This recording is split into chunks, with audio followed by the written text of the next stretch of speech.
Today, we're talking about local news. I mean, with more and more people choosing to turn to local and community media, we're going to be discussing today what we can learn from how these outlets are connecting with their communities.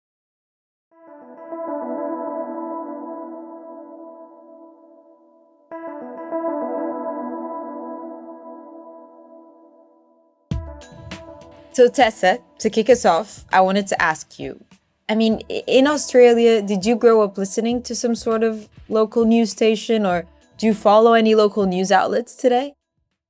My memory is really foggy about what I listened to growing up, but the connection that I remember to local news the most is that when I was younger, my picture was in the local paper from a concert at my school, and I felt really, really famous. I love that. That is basically being famous. For me, to be honest, I grew up just watching national prime TV news. My grandpa bought like the national newspaper every day, but that's about it. I mean, I think it's fair to say that when you normally think of local news, or at least how I normally think of local news, is it doesn't always sound like the most exciting or sexy concept. I kind of picture it like something train is delayed or traffic jam on highway, which is not accurate at all, I'm aware. Yeah, totally. But I think local news is having a bit of a resurgence lately, and some of the best reporting I've read recently comes from local outlets, actually. And on top of that, I actually read this study in the US. I think I saw it in Neiman Lab or something like that, which was saying that across the board, Americans are quite stressed and fatigued by the news. But local news is actually kind of a bright spot, and people are trusting local journalism more, despite feeling more media fatigued in general. So that's a very good segue into what we're going to speak about today. In today's episode, we have this really cool lineup of guests that are going to be talking about local media from different parts and different contexts around the world. We're going to be talking about basically why local news matters now more than ever, and why audiences seem increasingly more receptive to it. And basically, we're going to be revealing what is the secret sauce for successful and impactful local media initiatives. So first up, we're going to be speaking to Moya of Mill Media. My name's Moya Lothian-McLean. I am a UK-based journalist, primarily living in London, and I work for a local news company called Mill Media. I joined them, I would say, about a year, 9 months ago to launch their Glasgow title. They currently have 6 titles. They started in 2020 in Manchester, and now they're in 6 cities and launching in a 7th, which is Leeds. And their whole raison d'etre is leading a renaissance in local journalism. They want to bring the quality of narrative journalism to local journalism in the UK, where it's been absolutely cut to the bone. And then we're going to be speaking to Pooja Prasanna from News Minute in India. Hi, I'm Pooja Prasanna. I work with the News Minute as the editorial head for reporting. News Minute is a news outlet that focuses primarily on the 5 southern states in India. But we also work extensively on caste, communalism, gender, and of course, politics. And lastly, Juliana Mori from InfoAmazonia. So she leads a regional news organization in the Amazon, which is mostly focused on data and works with local and regional journalists to deliver stories there. Hello, Beatriz. Very nice to be with you here. I'm Juliana Mori. I'm co-founder and editorial director of InfoAmazonia. Currently, I'm based in Belém, in the Brazilian Amazon.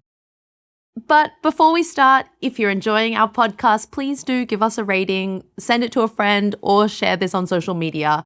It really does help others to find the podcast. From Lighthouse Reports, this is Backlight. Every month, we take you behind the scenes of real-world collaborative investigations. We're your hosts, Impact Editor Tessa Pang and investigative reporter Beatriz Ramalho Silva.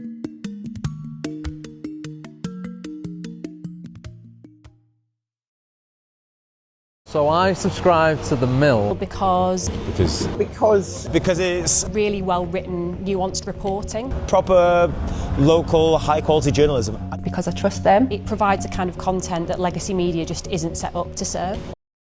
So first off, we try to understand why people are turning to local news. We spoke to Moya at Mill Media about what they're doing differently there, how they've gone about trying to connect to and report about the communities that they're based in. I think it's an ongoing thing at Mill Media. Community is obviously at the heart of what we do, and community is it's a word that I feel like I've wrung all use out of. What does it even mean anymore, the way we talk about community, like what does it actually mean? I guess what we're talking about is the fact that we have readers who are also supporters. They help fund the papers, in some of the places. The point is to try and become entirely financially sustainable just off the back of reader support. And to be what a local paper used to be was an extra pillar of the community or the area. So you'd have your council, and then you'd have, your institutions like the schools, the community centres, etc., the working men's clubs. And then you'd have the paper. And you've lost a lot of those other things that would bring people together in spaces have gone. But for example, the day before recording this, they threw an amazing new event in Manchester where it wasn't even connected to the work we do, but it was about history. So it was a history panel. We've done one in Liverpool where it's a photography. Amazing photographer comes and talks about their work, and then you show some pictures. We've done hustings, political hustings in Birmingham ahead of the local elections. So it's thinking about what role does a local paper play? Like what's connected to that? It's like education, the sort of like University of Life idea. And how can we fill those gaps? We're trying to do that in digital, but also in physical. So we're doing a lot more events now to try and get people into physical space. We're thinking a lot more about how we can take Mill Media into people's lives as a physical object. I think that's really important. But fundamentally, when my boss, who founded it all, I should really mention Yoshi Herman, CEO, visionary, did all of this. He just was like, I need to engage with these readers as much as possible. Like they are part of this project.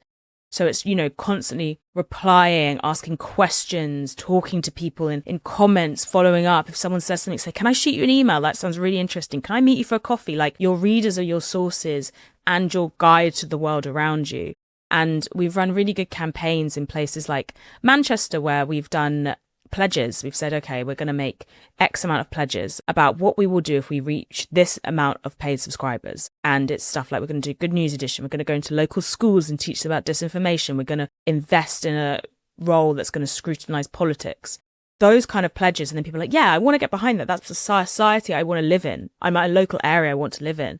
And then they get on board and then they fund your next step, which is amazing. Giving people this real sense of connection to the place they live in is one of the things that Moya is talking about here. She told us a lot of the work they do is actually about just making sure readers feel connected to the journalists behind the stories that they do.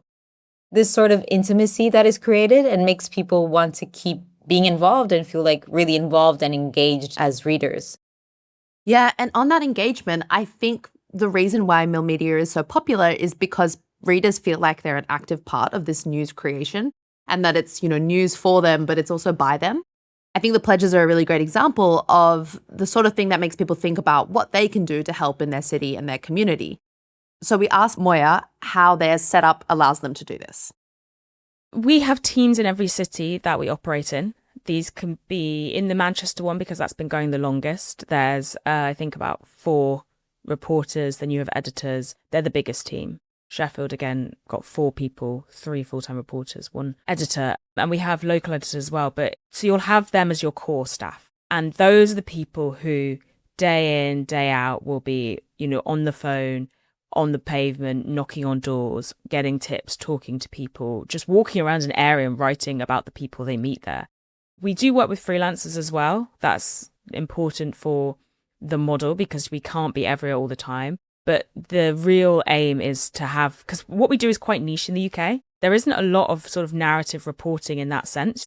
The best way to describe Mill Media is it's trying to bring of a bit of like New York Magazine, I would say, and a touch of the New Yorker to the UK via a news lens and on a shoestring.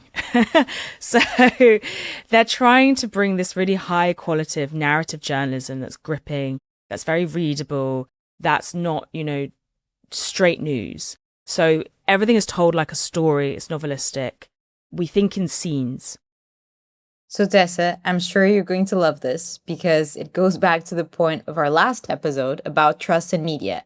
But Moya told us that Mill Media actually rank really high in surveys for levels of trust, more so in some cases than national newspapers.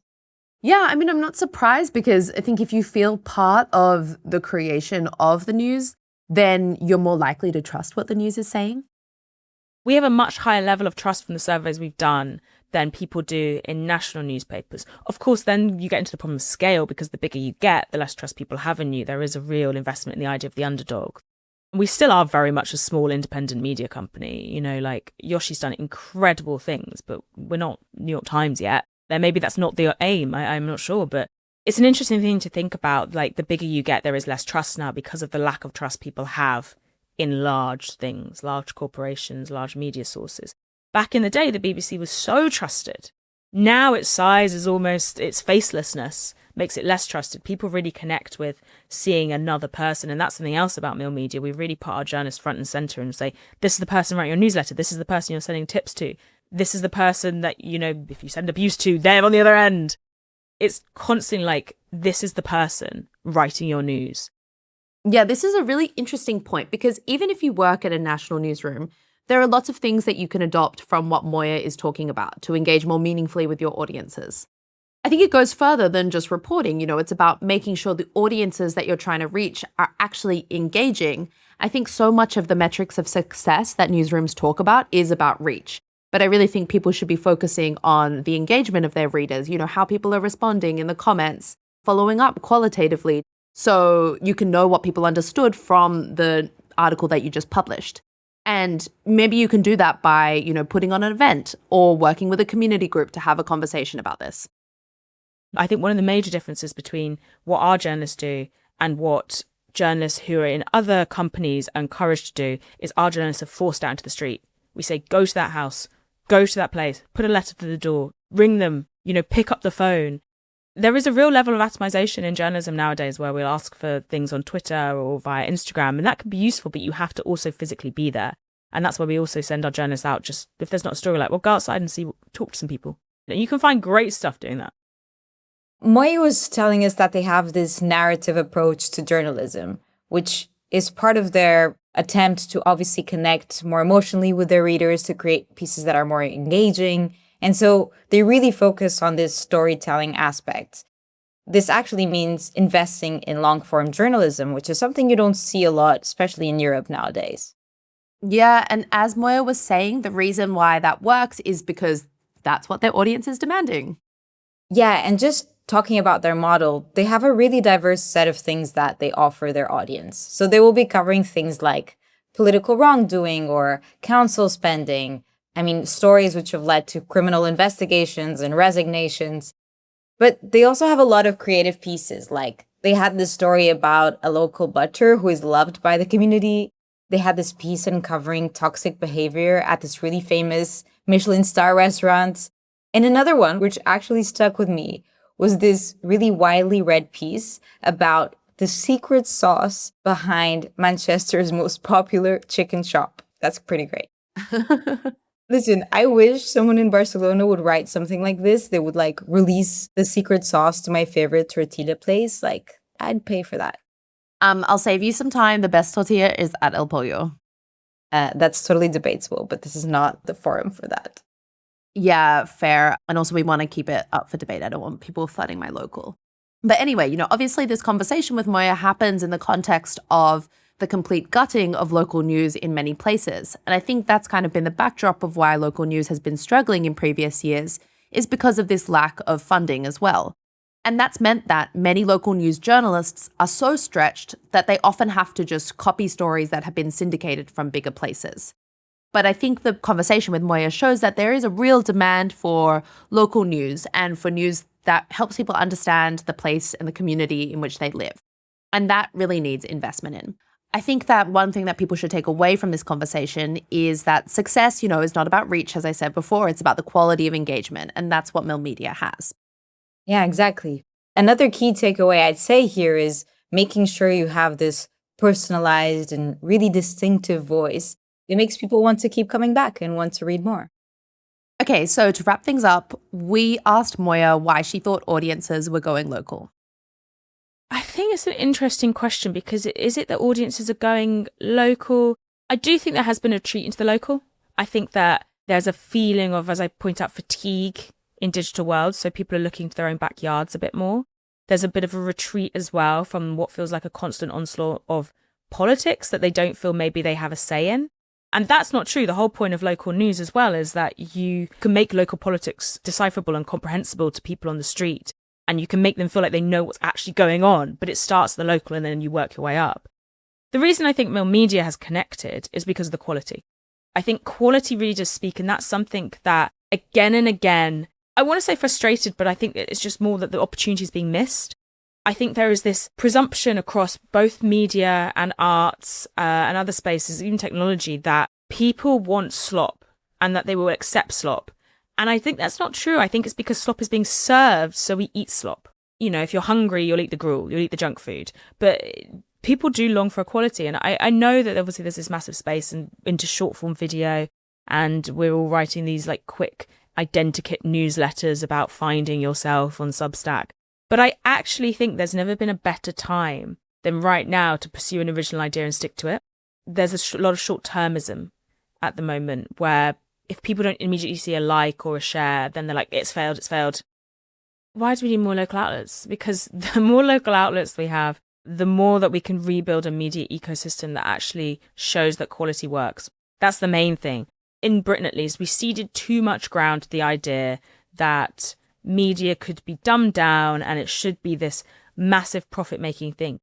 We need more local news that is sustainable and won't leave people because they have been robbed again and again of like new startups, new media companies. And that's something I'm constantly worrying about. Like, how do you make it sustainable?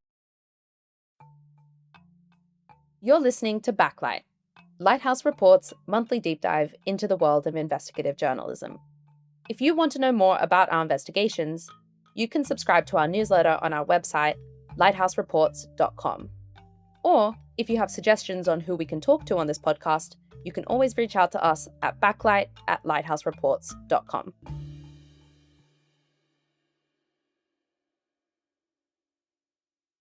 Hey everyone, welcome back to Backlight. Today we're talking about why audiences across the world are engaging in local news and what we can learn from the local news outlets trying to revive this media landscape. We just spoke to Moya, who is the managing editor at Mill Media in the UK. And now we're going to speak to two journalists in the global majority world who are facing very different contexts and pressures as they try to run their own outlets. First up, we have Pooja from News Minute. News Minute is a really great outlet based out of the south of India, covering everything from local politics to caste and gender. Let me explain, has been on the ground in Tamil Nadu the last couple of weeks. We've spoken to candidates, we've spoken to star campaigners, but most importantly, brought you the people's pulse. That's Pooja just last month, reporting on the ground for the News Minute YouTube channel. We'll get into more of their work in a second, but first we asked Pooja why they were set up.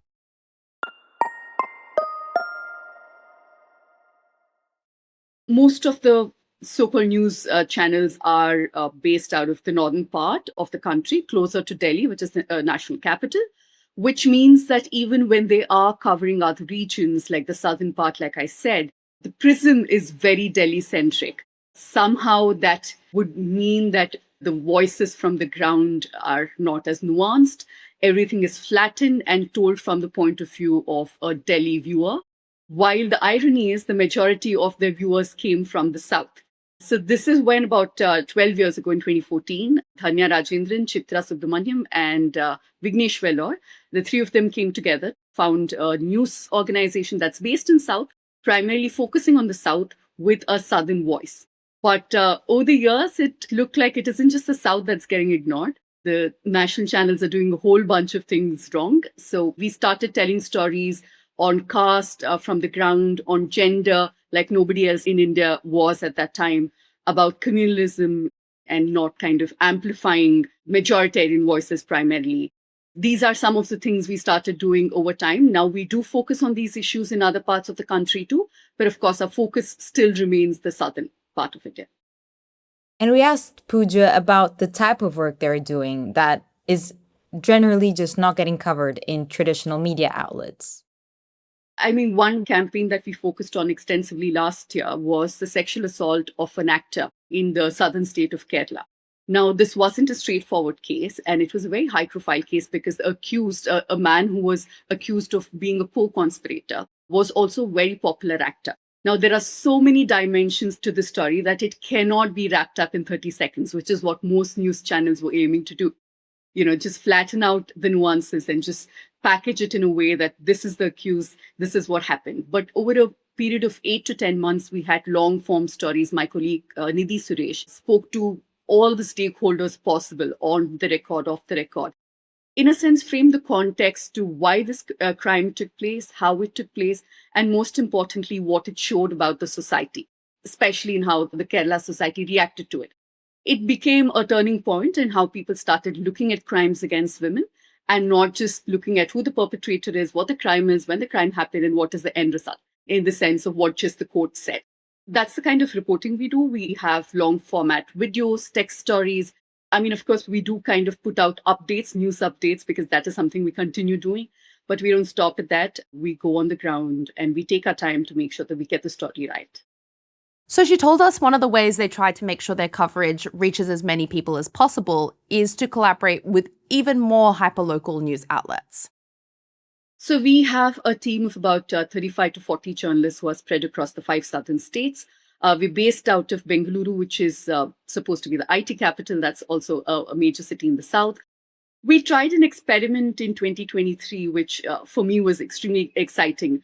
This is when there were elections in one of the southern states, and we couldn't quite match the resources of other mainstream legacy news organizations. So what we did is 5 independent news organizations came together. We pooled in our resources, we pooled in our expertise, and then we covered the election like nobody else did. And on election day, we gave a run for everyone's money. We had experts like nobody else had, bringing nuances that people couldn't imagine on national TV channel. And we've continued this on several other instances. This is one model that we've found to be highly successful for us. And I think it's really important to mention that one of the reasons they've struck a chord and gained the trust of their community is they're willing to speak about topics that very few media outlets dare to speak out about in India, like caste. So caste is something that in India is often spoken about, but nobody's managed to figure out how to report on it, unfortunately, either for a lack of interest or just because it's convenient to continue with the status quo. It's a reality that you cannot look away because a lot of crimes in India are driven by caste. A lot of discrimination is driven by caste. It's a reality that we've lived with for generations, but something that people don't want to talk about because it's just nasty and murky. We've, in fact, come up with a whole, our style guide gives very clear directions on how to report on caste. We've had workshops for journalists of other news organizations who are interested on how to report on caste. You don't just say upper caste and lower caste because you're kind of perpetuating the biases that have been here for generations. When there is a crime, a caste crime, you don't just go to the location, say this is what the crime is, and then wash your hands off and move.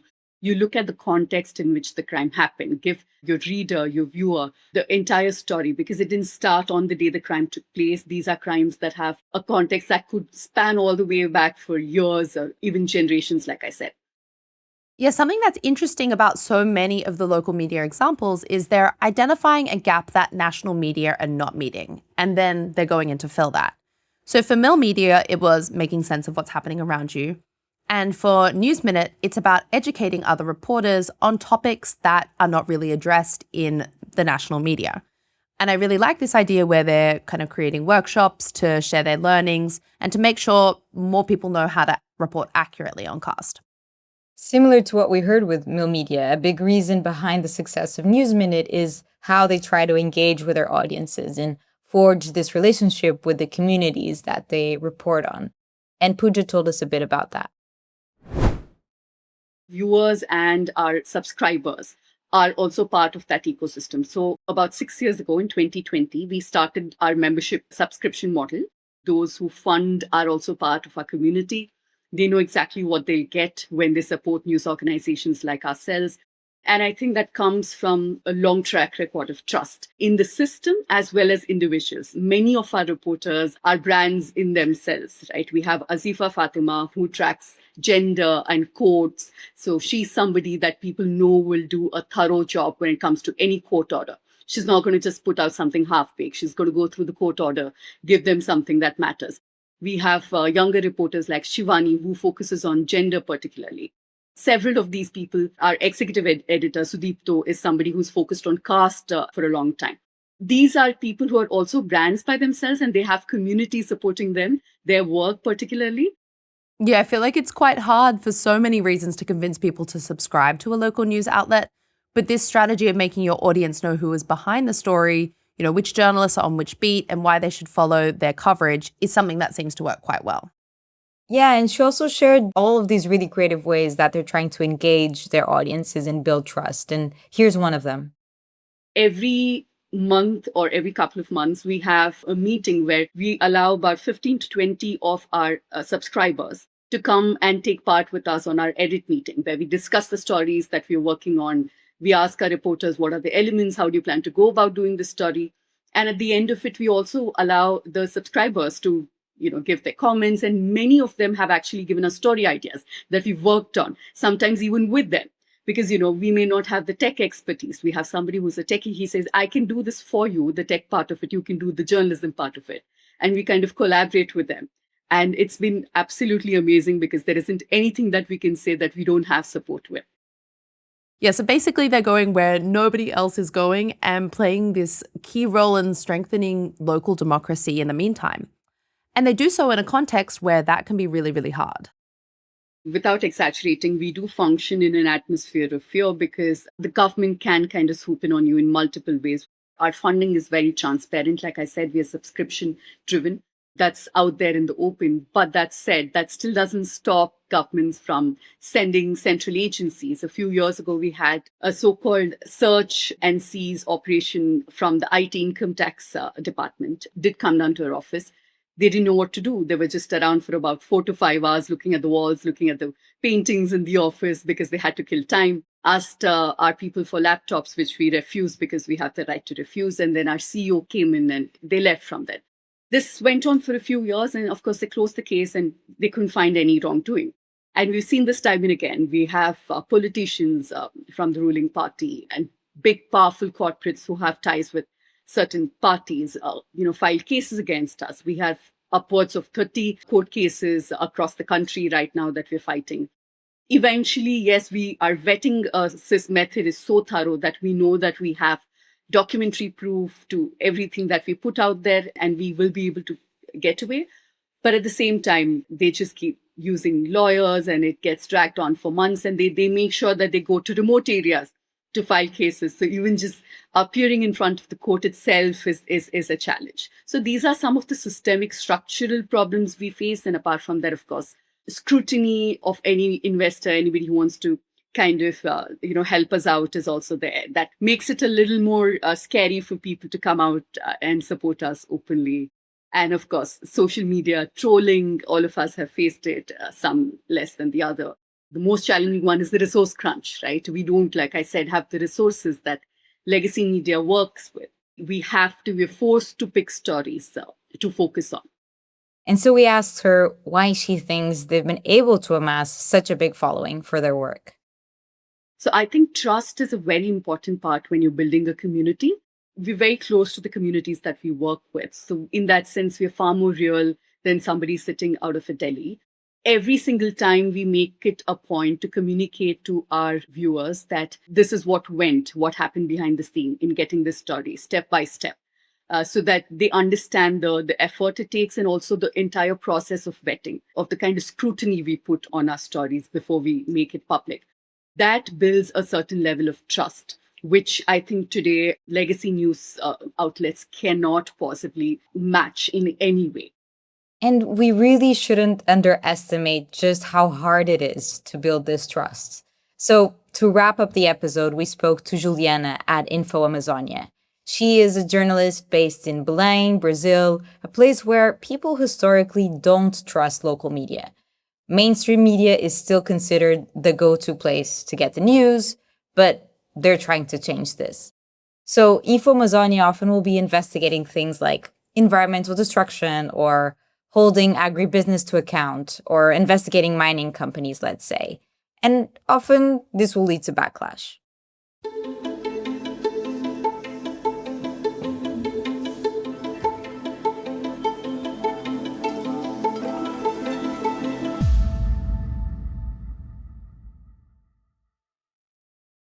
Infoamazonia is a non-profit newsroom focused on maps, geodata, data and geodata, and geolocalized reporting, covering the social and environmental issues in the whole Amazon, in the 9 countries of the Amazon, even though we are based in Brazil. When we launched Infoamazonia in 2012, there was much less coverage about the Amazon than we see today. And at that time, Gustavo Faleiros and I, who were the founders, we had already been experimenting with combining maps, geospatial data, and journalistic storytelling. And we realized after some project doing this approach, we realized that this kind of approach was especially powerful for covering the Amazon because in many ways, the territory itself is the main character. Okay, so just to give the listeners some context here, because this is something I didn't know. The north of Brazil is actually geographically the largest region in Brazil and one of the most diverse, but it barely accounts for 10% of the country's news outlets. And this is because of problems ranging from, connectivity to fragile infrastructures to lack of funding. And small outlets don't really have the legal protection if they want to go after, let's say, a mining company in the region. So because of this, they have to adapt their model. Infoamazonia don't quite work as a local newsletter or work alone as a news outlet. Their kind of modus operandi is collaboration.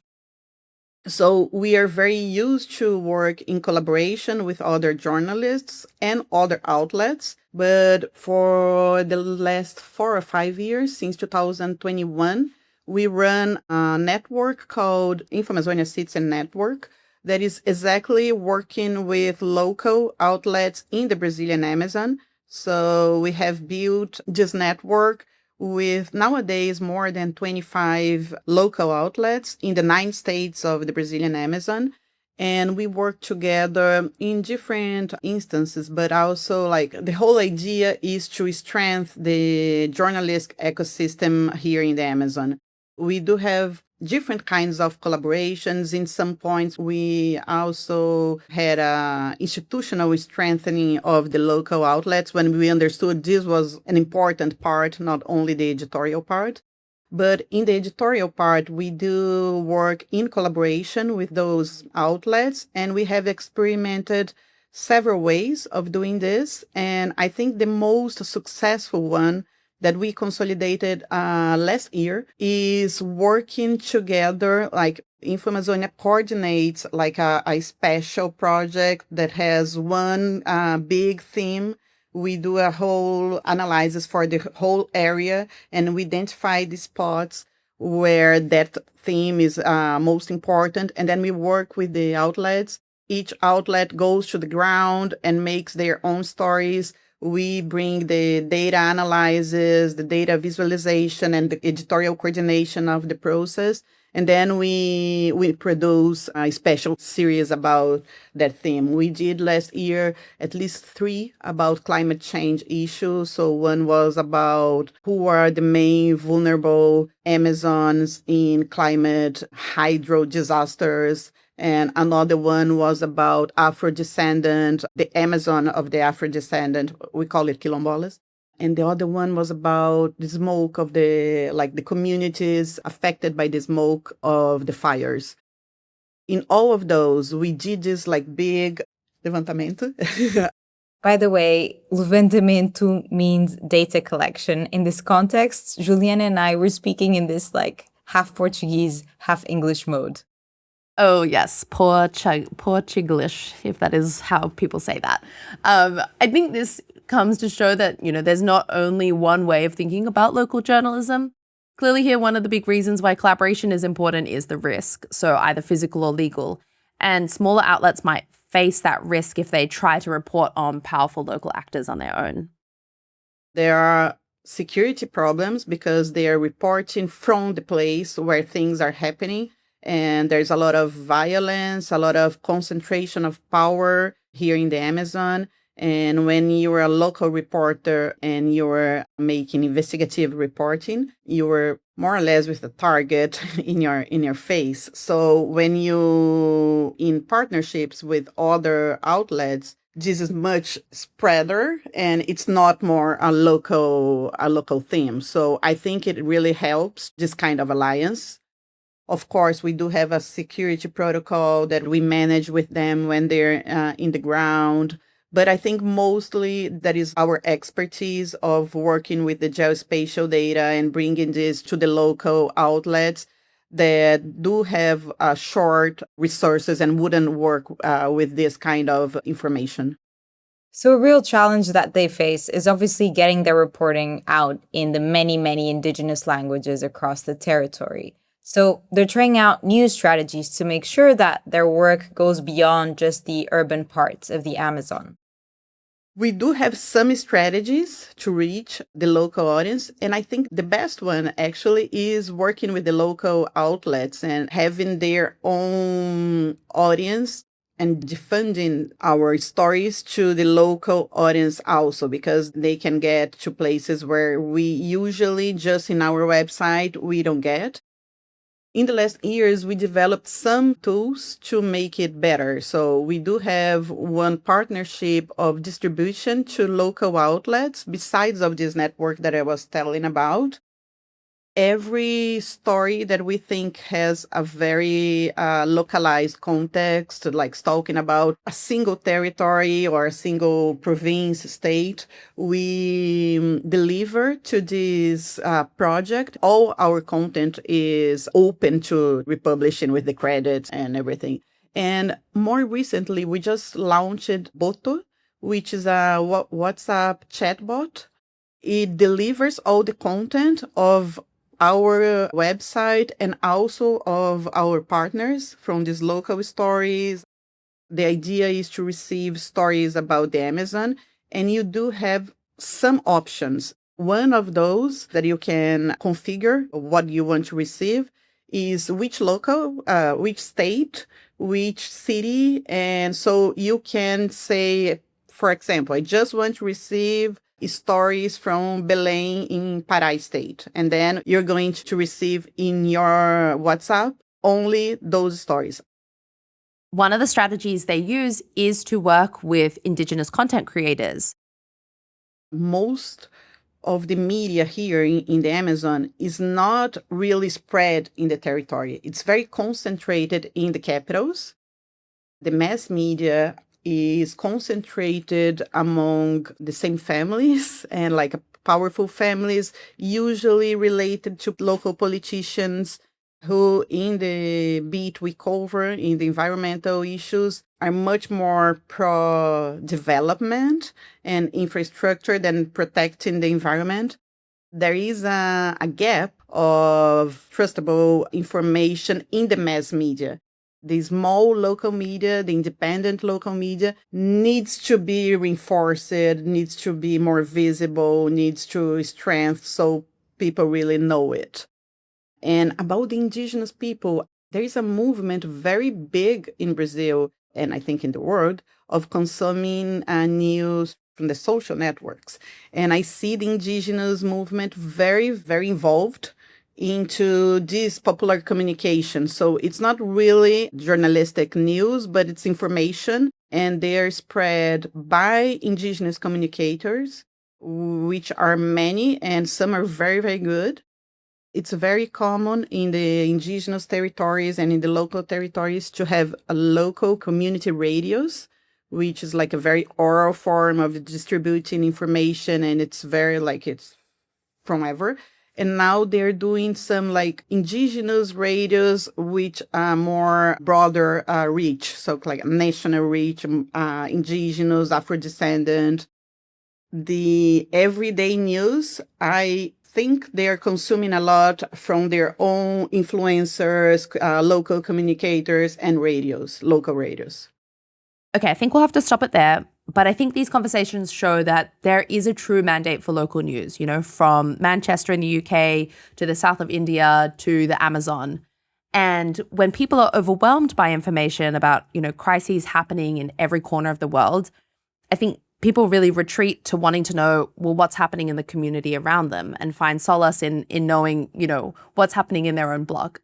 That's not to say that people shouldn't engage in big national or international stories, but, I think a first step of getting people to re-engage in the news is to get people familiar with what's happening around them. Yeah, definitely. I think what these places all have in common is it comes down as well to this fearless door-knocking reporting. All these news outlets have been also really good at just articulating what they're trying to do and adapting to the context and the communities that they're in. And they're just generally thinking really creatively about how to engage with the people in the places that they are reporting on. So all this to say, thank you to Moya, Pooja, and Juliana for speaking with us. I'm definitely thinking about local news and what we, non-local news journalists, can learn from them in a much, much richer way now. That's all for now. Thank you so much for listening this month. To keep updated with our investigations at Lighthouse, you can follow us on our social media. Our Instagram, TikTok, Twitter, and Blue Sky handles are at Lighthouse Reports, or you can subscribe to our newsletter on our website, lighthousereports.com. All of those are linked in the show notes. We'd also love to hear from you, our listeners. So if there is something that you would love to see covered on this podcast, you can reach out to Beatriz or I, or you can email us at backlight@lighthousereports.com. We would be really happy to be connected with you. Yes, please do. And if you enjoyed our episode, please leave us a rating or send this episode to a friend. It really, really helps. This episode was produced and hosted by Tessa Pang and Beatriz Ramalho de Silva. It was sound edited and designed by Spoovio. Thanks, everyone. See you next month.